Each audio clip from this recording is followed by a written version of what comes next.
Assalamualaikum warahmatullahi wabarakatuh. Kami dari kelompok 2 IKM 3D akan mempresentasikan mengenai penyehatan lingkungan dan personal hygiene dalam pandangan Islam. Next.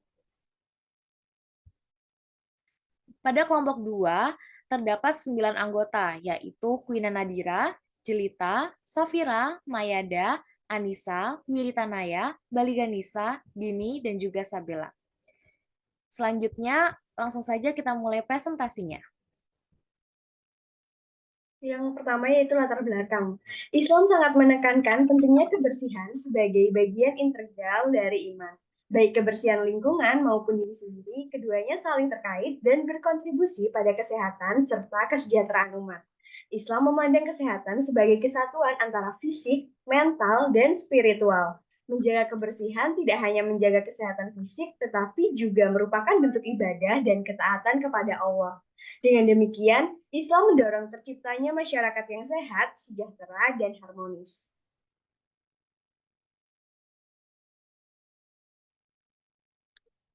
Selanjutnya, rumusan masalah. Yang pertama, apa yang dimaksud dengan penyihatan lingkungan dan personal hygiene?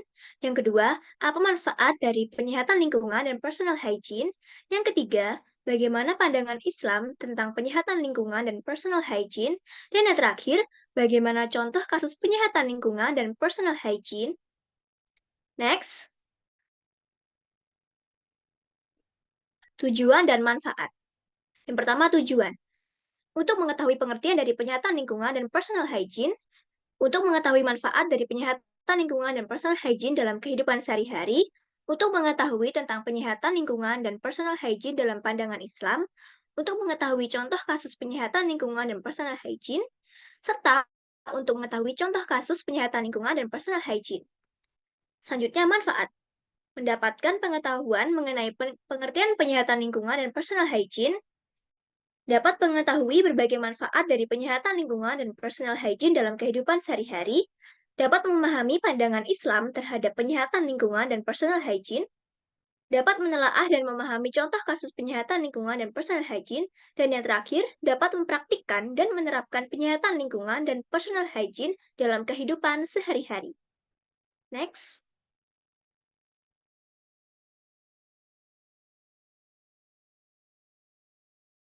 Baik, berikutnya adalah penyihatan lingkungan. Penyihatan lingkungan merupakan salah satu bentuk upaya kesehatan untuk mengendalikan faktor-faktor risiko penyakit baik menular maupun tidak menular. Melalui peningkatan kemampuan penyihatan, pengendalian, serta pengamanan terhadap media lingkungan sekitar yang dilakukan baik dari aspek fisik, kimia, biologi, maupun sosial. Next. Berikut penyihatan lingkungan. Berikut adalah manfaat penyihatan lingkungan. Penyihatan lingkungan mempunyai berbagai macam manfaat bagi lingkungan itu sendiri, yaitu dengan meningkatkan kesadaran masyarakat untuk selalu menjaga lingkungan sekitar agar tetap bersih dan sehat. Dengan artian, kesehatan akan meningkat dan angka kematian akibat penyakit lingkungan akan menurun. Lingkungan yang bersih dan sehat pasti akan terbebas dari polusi udara yang kotor sehingga menjadi tempat yang nyaman untuk ditempati. Juga terbebas dari sampah dan juga sungai akan menjadi bersih dan tidak menjadi pencemaran. Sehingga banyak tersedia air bersih. Terhindar dari berbagai macam penyakit sehingga serta menerapkan sistem penghijauan lingkungan agar terlihat asri dan enak dipandang oleh mata. Apabila masyarakat selalu menjaga kebersihan lingkungan, maka akan tercipta banyak dampak positif bagi kehidupan, serta dapat mencegah terjadinya bencana alam yang disebabkan oleh perilaku buruk manusia itu sendiri terhadap lingkungan sekitarnya. Next. Selanjutnya, mengenai personal hygiene. Hygiene sendiri menurut WHO itu mengacu pada keadaan menjaga kesehatan dan mencegah penyebaran suatu penyakit. Lalu menurut para ahli, kata hygiene itu ada beberapa pengertiannya. Yang pertama, menurut Brownell itu hygiene adalah perilaku manusia dalam melindungi dan memelihara kesehatan. Lalu menurut Sadili, itu hygiene merupakan ilmu yang mempelajari tentang kesehatan, dan menurut Prescott, hygiene itu mencakup dua hal, yaitu individu dan juga lingkungan. Untuk individu sendiri itu yang dimaksud adalah personal hygiene-nya. Nah, sementara personal hygiene sendiri artinya adalah perilaku yang dilakukan sebagai cara untuk menjaga kesehatan individu, baik fisik maupun mental. Jadi personal hygiene itu merupakan kebutuhan dari setiap individu yang tidak terbatas oleh usia. Oleh sebab itu, kesadaran untuk melakukan personal hygiene itu perlu dibiasakan sejak dini. Next. Lalu untuk manfaatnya sendiri, itu personal hygiene itu tidak hanya sekedar untuk menjaga kesehatan individu, tapi juga untuk meningkatkan rasa kepercayaan diri dan juga untuk menjadikan diri agar tampak lebih bersih dan juga nyaman. Karena saat seseorang menjaga kebersihan dirinya, maka tingkat kepercayaan diri itu bisa semakin tinggi. Oleh karena itu, penting adanya pembiasaan untuk menerapkan personal hygiene. Next. Nah, bagaimana dalam pandangan Islam mengenai penyihatan lingkungan itu sendiri? Nah, Islam ini sangat menekankan pentingnya menjaga kebersihan dan kelestarian lingkungan. Sebagai khalifah di bumi, manusia memiliki tanggung jawab untuk merawat alam semesta ciptaan Allah. Ajaran Islam mengajarkan kita untuk hidup bersih, menjaga keseimbangan alam, dan menghindari tindakan yang merusak lingkungan. Pandangan ini tertanam kuat dalam Al-Quran dan hadis yang menjadi pedoman bagi umat Islam dalam menjaga kelestarian bumi. Sedangkan personal hygiene menurut pandangan Islam, yaitu Islam sendiri sangat menekankan tentang pentingnya menjaga kebersihan diri. Kebersihan diri bukan hanya sekedar kebiasaan baik, tetapi juga merupakan bagian dari iman dan kewajiban sebagai seorang muslim. Ajaran Islam sendiri mengajarkan kita untuk menjaga kebersihan tubuh, pakaian, dan juga lingkungan sekitar.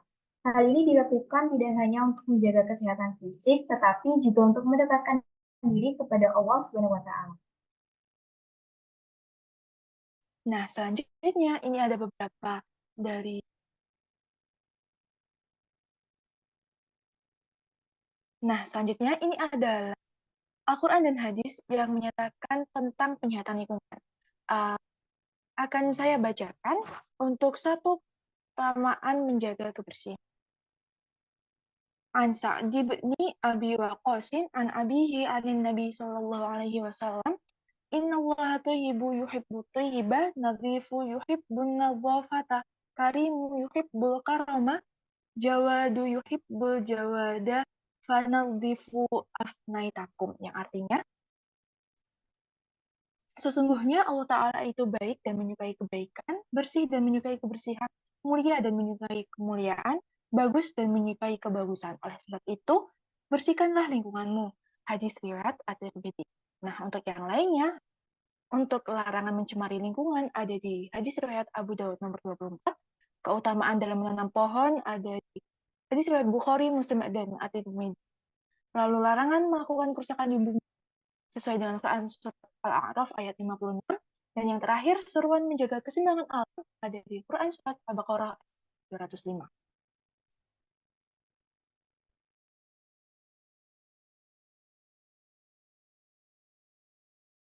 Al-Quran dan hadis tentang personal hygiene. Jadi menurut para ulama, kebersihan itu ada 3 macam, yaitu penyucian untuk melaksanakan sholat, menjaga kebersihan badan, pakaian, dan juga lingkungan.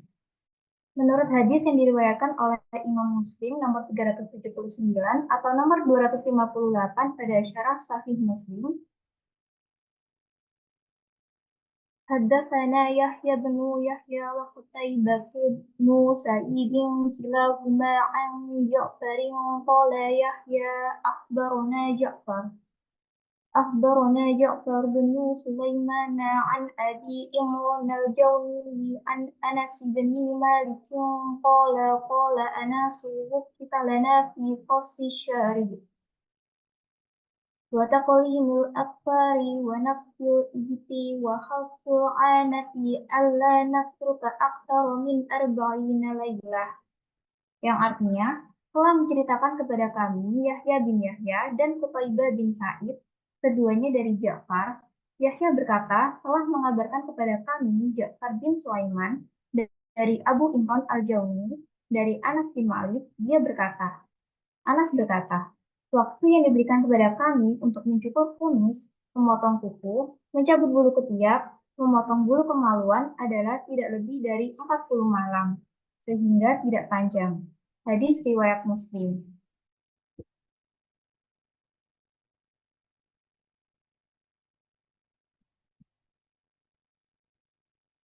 Selanjutnya, ada beberapa dalil dan juga hadis yang juga menyerukan tentang personal hygiene. Yang pertama yaitu tentang kebersihan haid yang dijelaskan dalam surat Al-Baqarah ayat 222. Kemudian tentang anjuran memotong kuku pada hadis riwayat Muslim nomor 378 atau Sahih Muslim nomor 257b.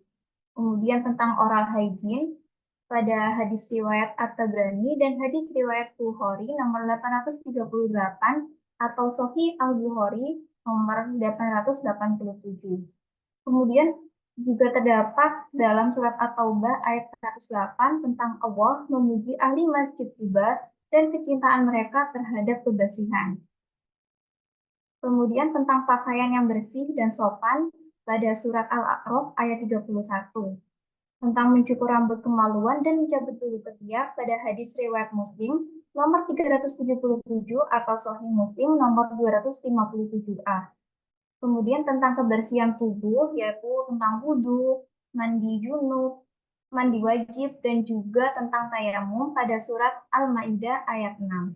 Serta yang terakhir yaitu tentang mencukur kumis dalam hadis Sahih Al-Bukhari nomor 5893.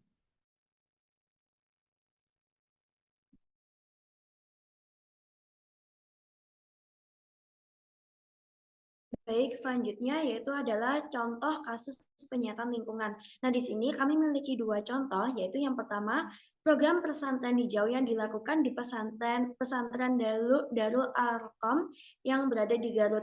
Nah, program ini menjadikan para santri memiliki edukasi tentang mengenai pentingnya menjaga lingkungan. Nah, sebelum adanya program ini, lingkungan di pesantren cukup kumuh dan sangat adanya risiko penularan penyakit menular maupun tidak menular.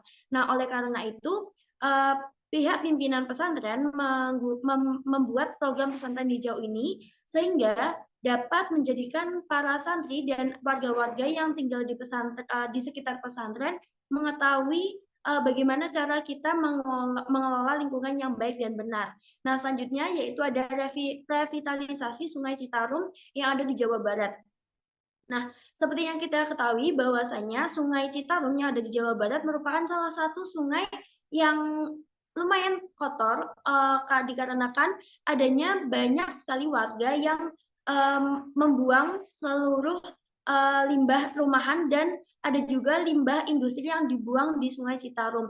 Nah, oleh karena itu pemerintah mendirikan sebuah peraturan yang jika ada yang membuang limbah ke Sungai Citarum akan dikenakan denda. Nah, memang hasilnya tidak langsung bisa bersih, namun secara signifikan hasil dari revitalisasi Sungai Citarum ini memiliki pembuahan hasil yaitu dari saling tahun ke tahun Sungai Citarum bisa dibilang semakin bersih. Nah, dari kedua contoh di atas, keduanya ini menunjukkan dari penyihatan lingkungan.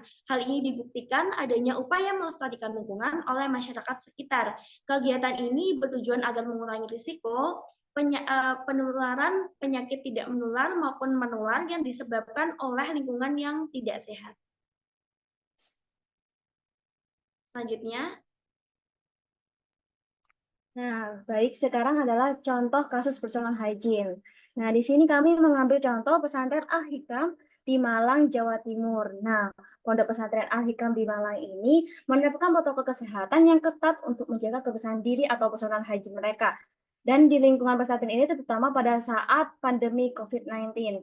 Nah, yang pertama itu Mereka menerapkan protokol kesehatan yang diwajibkan kepada seluruh santri untuk mengenakan masker, terutama saat beraktivitas di luar kamar, serta kewajiban mencuci tangan dengan menggunakan sabun setelah beraktivitas yang didukung dengan penempatan fasilitas cuci tangan di setiap sudut pesantren.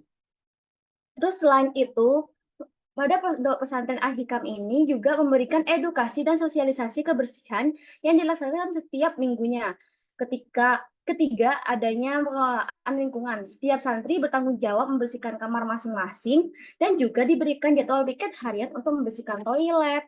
Terus yang keempat, pemeriksaan rutin setiap hari dilakukan untuk pengukuran suhu tubuh sebelum santri beraktivitas. Bisa next.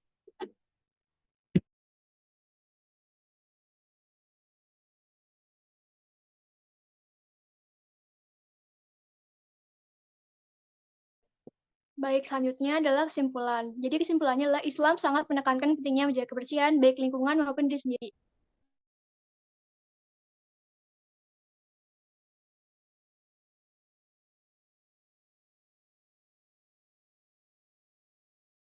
Juga mendekatkan diri kepada Allah. Baik penyehatan lingkungan maupun personal hygiene merupakan wujud nyata dari keimanan seorang muslim dan kontribusi nyata dalam menciptakan masyarakat yang sehat dan sejahtera. Next. Sarannya yaitu yang pertama diperlukan pendidikan dan sosialisasi yang lebih intensif tentang pentingnya kesehatan lingkungan dan personal hygiene. Yang kedua, pemerintah dan lembaga keagamaan dapat bekerjasama untuk menerapkan kebijakan dan program yang mendukung kesehatan lingkungan dan personal hygiene. Yang ketiga adalah pesantren dan lembaga pendidikan lainnya diharapkan dapat menjadi teladan dan menerapkan penyataan dari lingkungan dan personal hygiene sebagaimana yang telah dilakukan oleh pesantren Al-Hikam di Malang. Dan juga setiap individu harus menyadari pentingnya menjaga kebersihan diri dan lingkungan sebagai bagian dari tanggung jawab pribadi dan sosial. Kesadaran ini perlu diterapkan dalam rutinitas sehari-hari untuk menciptakan lingkungan yang lebih baik bagi semua. Baik, sekian presentasi dari kelompok kedua. Terima kasih.